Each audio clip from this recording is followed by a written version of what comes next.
தம்பிகளை மறந்துடுவேன்டா, ஒரே நிமிஷம் இருங்க. அதான் நான் மறந்துடுவேன். நீங்கள் கத்த விசில் அடிக்கிறதுக்கு எங்கள் சேது மாமா என்னை கலாச்சிக்கிட்டே இருக்காப்புல. என்ன மாமா ஃபுல்லாக ஆள் இறங்கிட்டாங்களான்னு கேட்டாப்புல. நான் சொன்னேன், மாமா எனக்கு வந்தது ஒரு 50-60 டிக்கெட் தான் மாமா, மிச்சம் பூரா எங்கே போயிருக்குன்னு தெரியல மாமா அப்படின்ட்டு.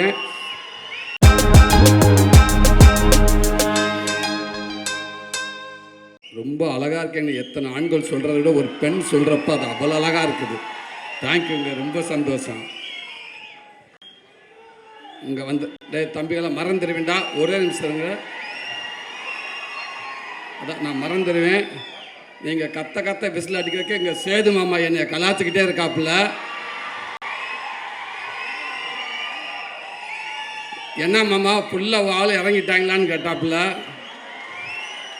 நான் சொன்னேன், மாமா எனக்கு வந்தது ஒரு 50-60 டிக்கெட் தான் மாமா, மிச்சம் பூரா எங்கே போயிருக்குன்னு தெரியல மாமா அப்படின்ட்டு. பரவாயில்ல, அந்த 50-60 பவரே பயங்கரமாக இருக்குது. அப்போ அத்தனை பேர் வந்து எப்படின்னு தெரியல. தேங்க்யூ அன்பு தம்பிகளா. இங்கே வந்திருக்கிற விடுதலை குடும்பத்தார்கள் அனைவருக்கும், பத்திரிகை நண்பர்களுக்கும், மீடியா நண்பர்களுக்கும், அன்பு தம்பி தங்கைகளுக்கும், அன்பு ரசிகர்கள் உங்களுக்கும் எங்கள் விடுதலை டீம் சார்பாக ஒரு பெரிய நன்றியை சொல்லிக்கிறேன். இந்த விழா நாயகன் எங்கள் ஐயா, நம்ம ராசா இளையராஜா ஐயா. இந்த விழா மட்டும் கிடையாது, இந்த பாடல் விழா மட்டும் கிடையாது. பாடல் விழாவாக இருக்கட்டும், காது குத்து விழாவாக இருக்கட்டும், கோவில் விழாவாக இருக்கட்டும், திருமண விழாவாக இருக்கட்டும், எந்த விழாவாக இருந்தாலும் கடந்த 49 வருஷம் அவர் தான் ஒரே நாயகன். எல்லாத்துலேயுமே அவர் தான் இருந்திருக்காரு. சினிமாவுக்கு வந்த காலகட்டத்தில் ஏறாத இடம் இருக்காது, பார்க்காத வேலை இருக்காது. அந்த வேலையெல்லாம் பார்த்துட்டு வந்து நைட்டு கை கால் வலியோடு வந்து படுத்து கிடக்கிறப்ப, அசஞ்ச அப்படி படுத்து கிடக்கிறப்ப அப்படியே எதிர்த்த வீட்டில் ஜன்னலில் லேசாக பாட்டு கேட்கும், ஐயாவோட பாட்டு. அப்படியே மெல்ல போய் அந்த வீட்டுக்காரனை கதவை டொக் டொக் 2 தட்டு. என்ன பாண்டுவேன், லேசாக அதை ஓப்பன் பண்ணி விட்டுங்கண்ணே, புண்ணியமாக போ, இந்த கதவை கொஞ்சம் திறங்கணேண்டுவேன். அப்படியே காற்று வந்து மேலே அடித்த மாதிரி அவருடைய வரிகள், அந்த பாட்டு வந்து நம்மளை அப்படியே தட்டி எழுப்புவோம். அந்த பாட்டு சத்தத்தை கேட்டு அப்படியே படுத்துட்டோம்டா, பக்கத்தில் ஒரு தாய் ஸ்தானத்தில் அவரோட பாட்டெல்லாம் வந்து நமக்கு ஆறுதல் கொடுக்கும். டேய் கவலைப்படாத, எல்லாம் சரியாயிடும் சரியா, வாங்கடா நல்லா இருப்பேங்கடா, எல்லாம் சரியா, வலியெல்லாம் போயிடும் அப்படின்னு சொல்கிற மாதிரி இருக்கும். அந்த வலி எல்லாம் அப்படியே பறந்து ரொம்ப தூரமாக போயிடும். அது மறுநாள் காலம் இருந்துச்சு, ஒரு தைரியமாக ஓடுவோம். பெரிய ஒரு நம்பிக்கையை கொடுத்துச்சு. அப்படிப்பட்ட ஒரு மாபெரும் இசை கலைஞன், இசை கடவுள் அப்படின்னு சொல்லலாம். உலகத்தில் இசை மருத்துவர், தலை சிறந்த இசை மருத்துவர்னு சொல்ல இப்படி சொல்லிக்கிட்டே போகலாம். எவ்வளோ வார்த்தைகள் சொன்னாலும் பொருந்தக்கூடிய ஒரே மனிதர் எங்கள் ஐயா அவர்கள் தான். நேற்று ஒரு ஈவினிங் போல் ஒரு ஃபோன் வந்துச்சு எனக்கு. ஒரு IPS அதிகாரி, ரொம்ப உயர் போஸ்டிங்கில் இருக்கக்கூடியவர். பார்த்து ஒரு 3 மிஸ்டேக் காலையில் கால் பண்ணியிருக்காரு. நான் ஈவினிங் ஒரு 5 மணிக்கு தான் நான் பார்த்தேன். பார்த்தோன்னே பதறிப்பை, என்ன ஆச்சு ஏதாச்சும் எதுவும் பிரச்சனைன்னு சொல்லிட்டு பதறிப்பை, சார் வணக்கங்க சார் நான் கவனிக்கலைங்க சார் சொல்லுங்கள் சார்ன்றேன்.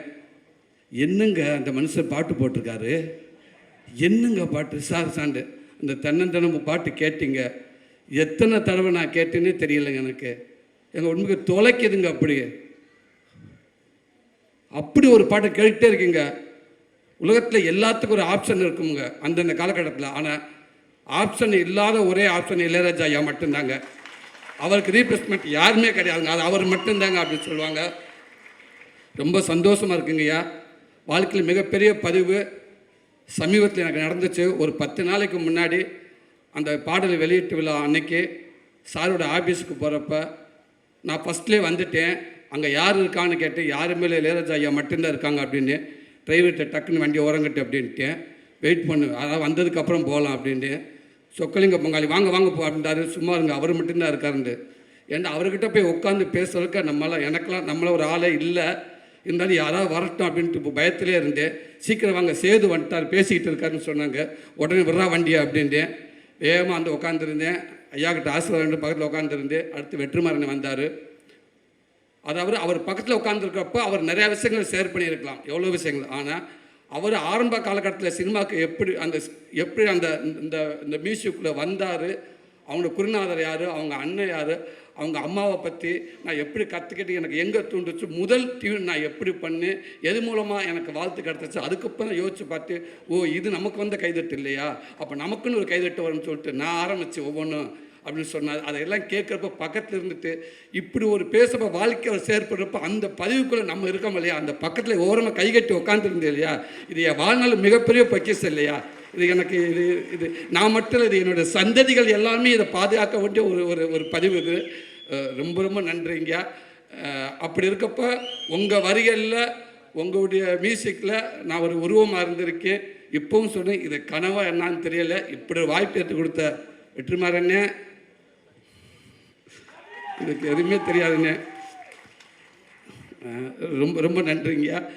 அடுத்து இங்கே உங்கள் ராஜ்மேன் சார், ஸோ உங்களோட ஒர்க் பண்ண ரொம்ப நன்றி சார். இந்த படத்தில் அவன் வில்லன்களாக வந்து கத்தி சத்தம் வந்து கத்தின்னு சொல்லுவாங்க, கன்னு எதுவுமே இல்லாமல் ஒரு கொடூர வில்லன் அப்படின்னா படத்துக்குள்ளே சொல்கிறேன், உங்களை மட்டும்தான் சொல்லணும் சார். அப்படி ஒரு பதிவாக இருக்குது அண்ணனோட இது. நீங்கள் பார்ப்பீங்க, அந்த விடுதலை 1 பார்த்தீங்க இல்லையா, இப்போ விடுதலை 2ல் பார்ப்பீங்க. அவரோட அற்புதமான ஒரு ஆக்டிங்க. வாழ்த்துக்கள் உங்களோட ஒர்க் பண்ணல ஜாய்க்கண்ணே, வழக்கம்போண்ணே.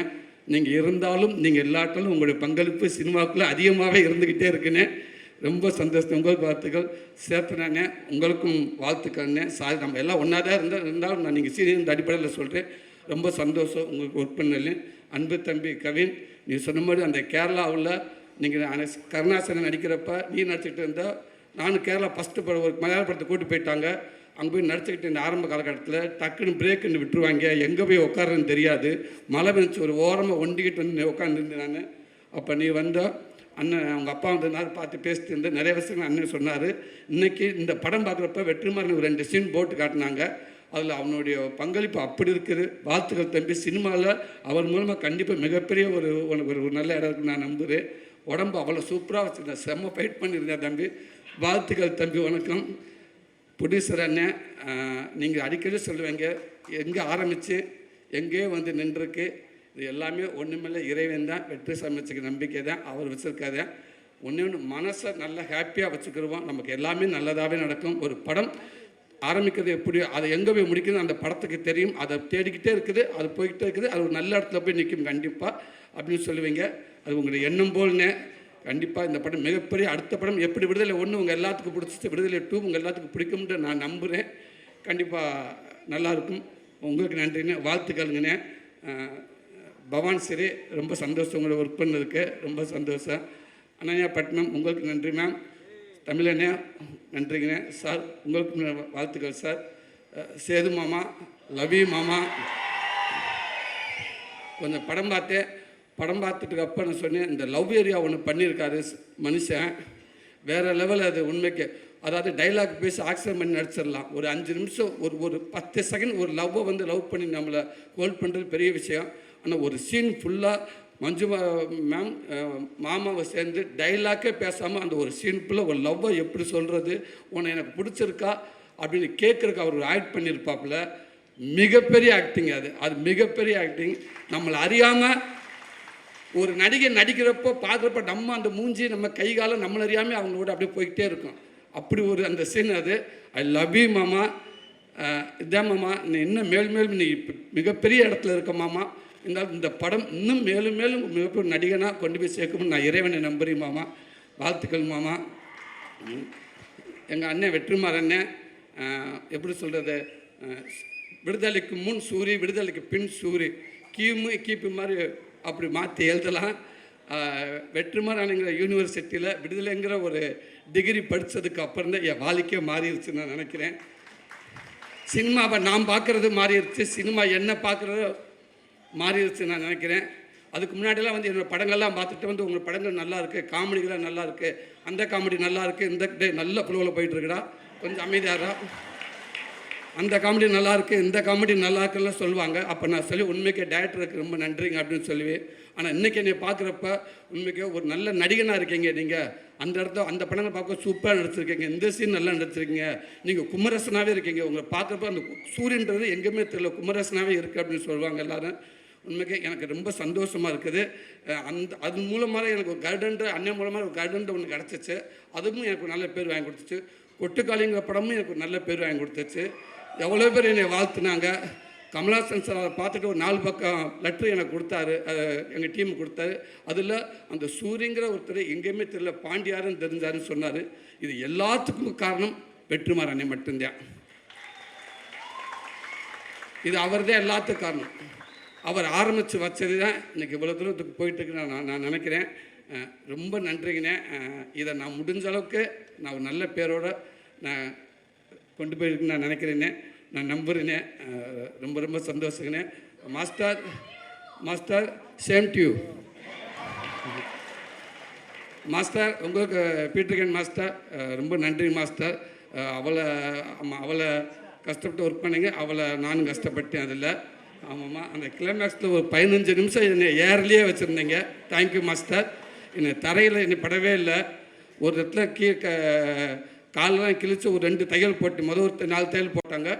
திருப்பி பிரிஞ்சிருச்சு. திரும்பி அங்கே போகலான்னு சொக்கலிங்கிட்ட கேட்குறப்ப சொக்கலிங்க சொன்னார், அந்த டாக்டர் கொன்னே இப்படி மனுஷன், வேறு ஹாஸ்பிட்டலுக்கு போகலாம் அப்படின்றாரு. திருப்பி அந்த டாக்டர்கிட்ட போனோம். அவர் அப்படியே பார்த்தாரு, ஏன்னா விளையாடுறீங்களான்னு கேட்டார். இல்லைங்க இது கேட்கலான் பீட்டர்கன் மாஸ்டருக்கு அவர்கிட்ட போய் கேளுங்க அப்படின்னு. இவ்வளோ வேலையில் உட்காந்துருக்க போய் அசிஸ்டண்ட் சொல்லிக்கிட்டே இருப்பேன், தயவு செய்து வீட்டில் எதுவும் ஃபோனுக்கு வந்து எதுவும் சொல்லிடுறாங்கடா, எதுவும் சொல்ல வேணாம் அப்படின்னு சொல்லியிருந்தேன். அதை மீறி ஃபோன் வந்துக்கிட்டே இருந்துச்சு. சுரேஷ் நீ எதுவும் சொன்னியா? நான் சொல்ல சார். நீ சொன்னியா? நான் சொல்லலை. ஏன் அப்போ ஃபோன் மாற்றி அடிச்சுக்கிட்டே இருக்கா? நாங்கள் சொல்லவே இல்லை சார். ஃபோன் வந்துச்சு சார், திருப்பி ஃபோன் வருது, விடு. என்னம்மா ஏங்க இப்படி பண்ணுறீங்க? சொல்லவே மாட்டேங்கிறாங்க. நான் தான் சொல்லவே நான் சொல்லியிருந்தேன். உனக்கு எப்படி தெரியும்? அந்த பக்கத்து வீட்டுக்காரங்க தான் சொன்னாங்க. அவங்களுக்கு எப்படி தெரியும்? அவங்க தாங்க சொன்னாங்க, கொடைக்கானலில் மலை பூண்டு கிலோ வந்து 150 ரூபாயாமுங்க, தக்காளி 200 ரூபாயாங்க, சின்ன வெங்காயம் இருக்குங்க, இந்த கொம்பு தேன் இல்லை அதெல்லாம் வாங்கிட்டு வாங்கிட்டாங்க. கொம்பு தேன் சிம்பு தேன் ஒன்று கொன்னே விடுவேன். இங்கே நான் இருப்பேன்னா காலை உடஞ்சி ஒட்ட வச்சுக்கிட்டு இருக்கிறேன். கொம்பு தேனும் மலை பூண்டை வைய அப்படின்னு. இதுதாங்க எங்கள் வீட்டில் இருக்க இது போல. இதுதான் வாழ்க்கை முடிஞ்சு வச்சு. ஸோ அப்படி ஒரு பெரிய நினைவுகளை கொடுத்துக்கிட்டே இருக்கீங்க மாஸ்டர். அடுத்தடுத்து உங்கள் கூட ஒர்க் பண்ணிட்டு நினைக்கிறேன் master. Thank you master, thank you master. இவ்வளோ நேரம் எனக்கு ஒரு நல்ல ஒரு வாய்ப்பு கொடுத்தீங்க. இப்படி மீண்டும் இந்த விடுதலை படம் உங்கள் எல்லாத்தையும் ஒரு திருப்திகரமான ஒரு படமாக அமையும் அப்படின்னு நான் நம்புகிறேன். இங்கே வந்திருக்க அத்தனை பேர்த்துக்கும் நன்றி. தேங்க்யூ.